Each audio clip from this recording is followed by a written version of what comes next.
menemukan bahwa ternyata kita memiliki kesamaan visi, bahwa ternyata kita memiliki kesamaan visi, bahwa ternyata kita memiliki kesamaan visi, bahwa ternyata kita memiliki kesamaan visi, bahwa ternyata kita memiliki kesamaan visi. Ternyata ini video aslinya.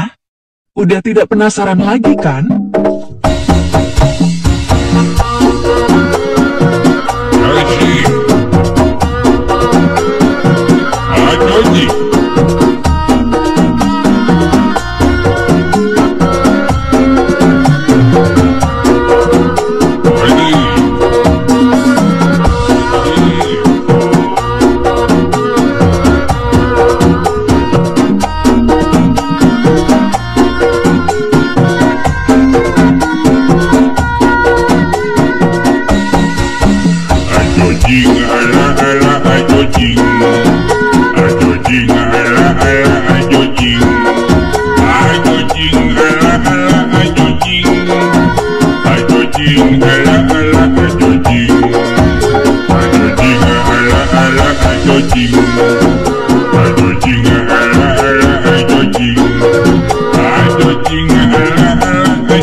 Indonesia yang satu, Indonesia yang sejahtera, Indonesia yang bebas dari korupsi, dan yang bebas dari korupsi, dan yang bebas dari korupsi, dan yang bebas dari korupsi, dan yang bebas dari korupsi dan judi dan juga tindak pidana. Tapi evaluasi dari Kementerian Pertahanan kan memang ya ada problem, Pak. Proyeknya kemudian gagal tanam begitu. Singkong yang dihasilkan tidak sesuai dengan harapan. Ada salah satu pejabat Kemenhan, Pak, yang menyebut mangkraknya program itu karena ketiadaan anggaran dan belum siapnya regulasi pembentukan badan yang diperlukan. Jadi sempat ada statement itu keluar dari anak buah Pak Prabowo. Pertanyaan saya kemudian, apakah memang ini tidak masuk dalam perencanaan sebelumnya? Karena kan bagaimanapun bencana lingkungan akibat pembukaan hutan itu tidak bisa dihindari, Pak Prabowo. Spesifiknya, Pak? Begini Bu. Setiap proyek pembangunan pasti ada konsekuensinya. Yang jadi korban rakyat, Pak. Spesifiknya, Pak? Begini Bu. Setiap proyek pembangunan pasti ada konsekuensinya. Yang jadi korban rakyat, Pak. Spesifiknya, Pak? Begini Bu. Setiap proyek pembangunan pasti ada konsekuensinya. Yang jadi korban rakyat, Pak. Harus kita mitigasi. Harus kita lindungi rakyat. Tapi jangan ada masalah, ada konsekuensi, jadi jangan berbuat. Jadi saya mau tanya Mbak Naswa, what is the alternative? Apa alternatifnya? Import pangan dari luar, tergantung sama luar. Iya, kalau ada negara yang mau jual. Kalau perang Ukraina, banyak negara nggak mau ekspor. Bagaimana kalau kita tidak punya sumber sendiri? Jadi kita harus lindungi, dan saya kira itu dibesar-besarkan ya. Kita harus lindungi semua kepentingan rakyat. Tapi kita tidak ada jalan lain, Mbak Najwa. Kita harus bisa punya produksi pangan kita sendiri. Kita tidak boleh tergantung bangsa lain. Karena kita mau merdeka. Bagaimana negara merdeka kalau dia tidak bisa memberi makan ke rakyatnya? Kita mau import terus. Dan sekarang ini tantangannya. Harapan kami ke depan kita bisa terus bekerja sama-sama membangun Indonesia.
si jenderal ini mengundang saya datang, yang kemudian dibantah oleh Kemhan nggak ada PT itu.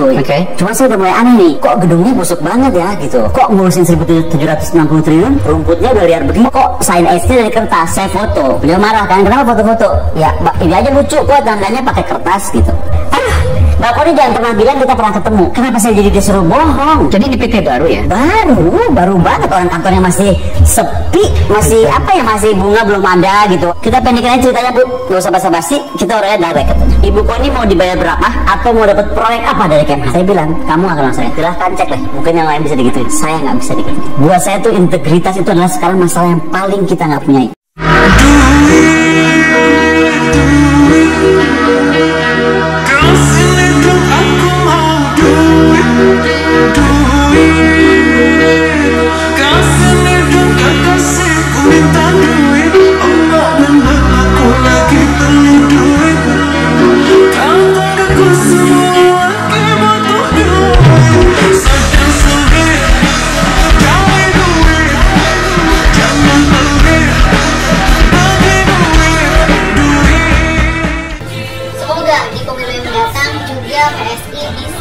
menjadi rekan kerja dari kakak-kakak senior Gerindra di DPR nanti, memperjuangkan Indonesia yang inklusif, yang toleran. Sukses untuk Pak Prabowo dalam perjalanan ke depannya. Kami percaya bahwa pertemuan hari ini hanya awal dari kerja sama-sama kita, Pak. Sehat selalu dan sampai berjumpa lagi. Tadi Bapak bilang mau mengundang kami datang ke Hambalang. Jadi kami nantikan saatnya. Terima kasih. Kalau lu nyatakan lu partai ini pasti lolos parameter. Lu swing voter lu mungkin 6-7% yang loyalis ini pasti lolosin lu. Kalau lolosin lu, next bisa calon presiden. Kalau sistemnya konsisten, konsekuen gitu. Mau bikin film gua lawanin 5M di muka, asalnya partai yang bikin film. Aku bilang sama mereka, kalian kok, gua udah masuk kok masih manfaatin. Terus kenapa? Gua juga gak suka sama isu gitu. Partai ini yang punya dia kok. Ini ada kayak Dewan Suronya nih. Ngapain gitu loh? Terus dia jual nama gua terus kan? Berokotin terus kan? Ya katanya berokotin nih. Bahkan putusin nih, bahwa gue bukan PSI. Naik gue mau masuk PDIP.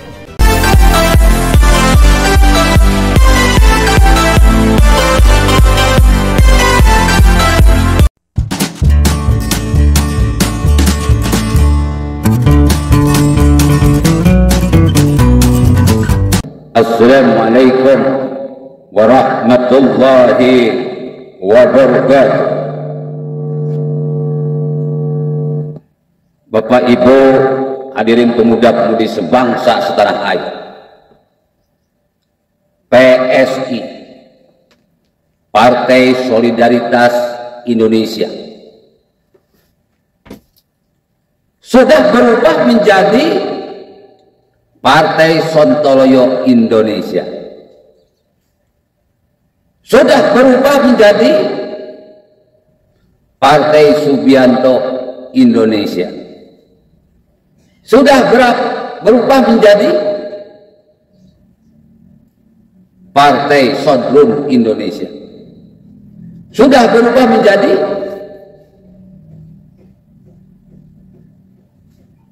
Partai Sia-sia Indonesia, sudah berubah menjadi Partai Setan Indonesia. Jadi PSI ini partainya anak muda. Anak muda harapan bangsa. Dulu PSI merasa paling Pancasilais. Dulu PSI merasa paling demokratis. Dulu PSI merasa paling nasionalis. Dulu PSI merasa paling Bhinneka Tunggal Ika. Jadi solidaritas ini Bhinneka Tunggal Ika. Partai paling Bhinneka Tunggal Ika ya PSI. Tapi itu dulu, bukan sekarang. Kalau sekarang PSI bergabung dengan capres yang notabene anti toleransi, bergabung dengan capres yang notabene menjadi bapak politik identitas.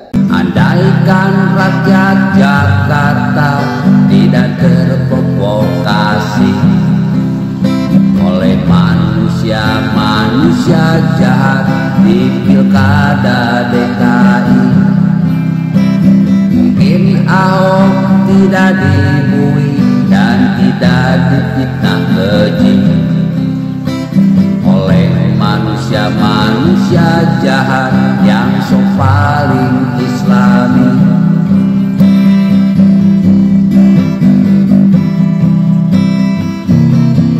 Jas merah, jangan melupakan sejarah. Jas merah, jangan melupakan sejarah. Jas merah, jangan melupakan sejarah. Jangan pilih capres dengan rekam jejak merah. Jangan pilih capres dengan rekam jejak merah. Jangan pilih capres dengan rekam jejak merah.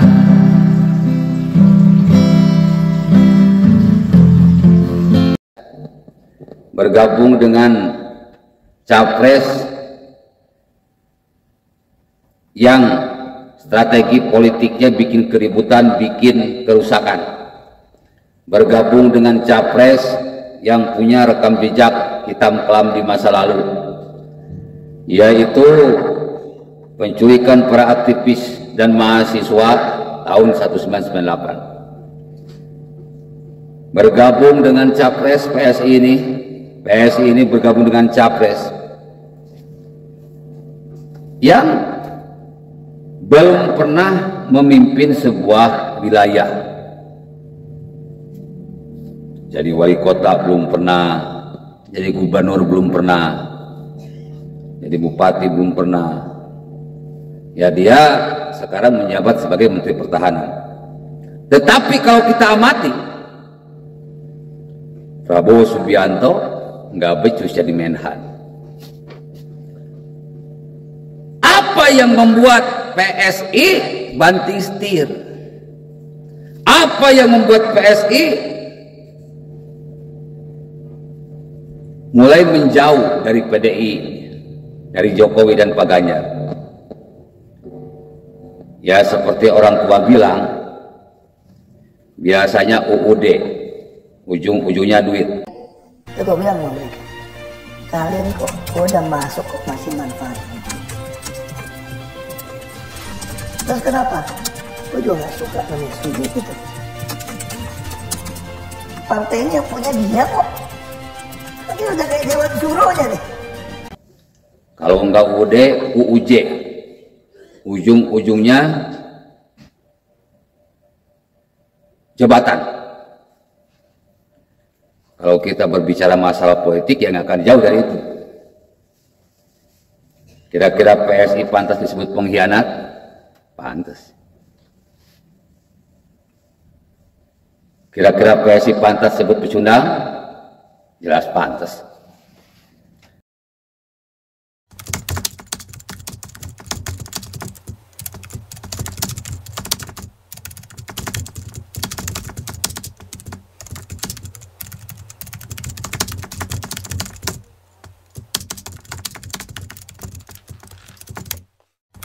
Partai yang dulunya Solidaritas Indonesia sekarang menjadi partai anti Solidaritas Indonesia. Mendukung capres yang selama ini bikin ribut di negara ini. Itu berarti PSI ini sudah tidak solidaritas. Merupakan rekam jejak seorang Prabowo hanya demi kekuasaan dan duit. Kalau baru jadi anak muda, sudah jadi pengkhianat, maka akan terlahir ke depannya para pengkhianat-pengkhianat yang menghalalkan segala cara untuk mendapatkan uang dan jabatan. Nauzubillah summa nauzubillah. Oleh karena itu, ayo cerdas Bu, cerdas Pak, cerdas. Nggak ada efeknya PSI gabung dengan Prabowo, karena PSI nggak punya suara di nasional, nggak akan ngaruh. 2024 jelas Ganjar dengan PDIP-nya akan menang total, karena rakyat sudah tidak bodoh lagi, bisa memilah mana tai ayam, mana bubur ayam. Assalamualaikum warahmatullahi wabarakatuh. Tapi evaluasi dari Kementerian Pertahanan kan memang ya ada problem Pak. Proyeknya kemudian gagal tanam begitu. Singkong yang dihasilkan tidak sesuai dengan harapan. Ada salah satu pejabat Kemenhan Pak yang menyebut mangkraknya program itu karena ketiadaan anggaran dan belum siapnya regulasi pembentukan badan yang diperlukan. Jadi sempat ada statement itu keluar dari anak buah Pak Prabowo. Pertanyaan saya kemudian, apakah memang ini tidak masuk dalam perencanaan sebelumnya? Karena kan bagaimanapun bencana lingkungan akibat pembukaan hutan itu tidak bisa dihindari. Di akhir 2020 tepatnya itu sudah mulai membuka ini dan mulai menanam singkong-singkong di lokasi ini. Dan hari ini kita bisa lihat seperti apa tanaman singkong yang sudah ditanam hampir 2 tahun tersebut. Semuanya merengas, kecil gitu ya. Umbinya pun kecil dan sepertinya itu tidak produktif. Karena tanah di sini itu berupa pasir putih. Jadi sebenarnya itu tidak cocok untuk singkong. Dan jenis singkong yang ditanam pun adalah jenis singkong Karsikarpa. Jadi bukan singkong yang dapat ketika dipanen dapat dimasak langsung, diolah langsung, dimakan oleh orang gitu ya. Biasanya ini melalui proses industri dulu dan kemudian itu baru bisa dikonsumsi. Jadi kita bisa lihat singkong-singkong yang ada di sini, daun-daunnya kecil-kecil gitu. Teman-teman bisa lihat di belakang saya itu adalah kebun singkong yang sudah ditanam cukup lama dan ukurannya masih setinggi ini. Biasanya singkong dalam hitungan bulan saya itu dia sudah besar gitu ya. Dari Pak Prabowo. Wahai rakyat Indonesia, sadarlah, ingatlah, Pilkada DKI yang terkejam sepanjang zaman. Prabowo Anies memang sangat bengis, penjarakan Ahok dengan fitnah Al-Maidah. Penjarakan Ahok dengan fitnah Al-Maidah.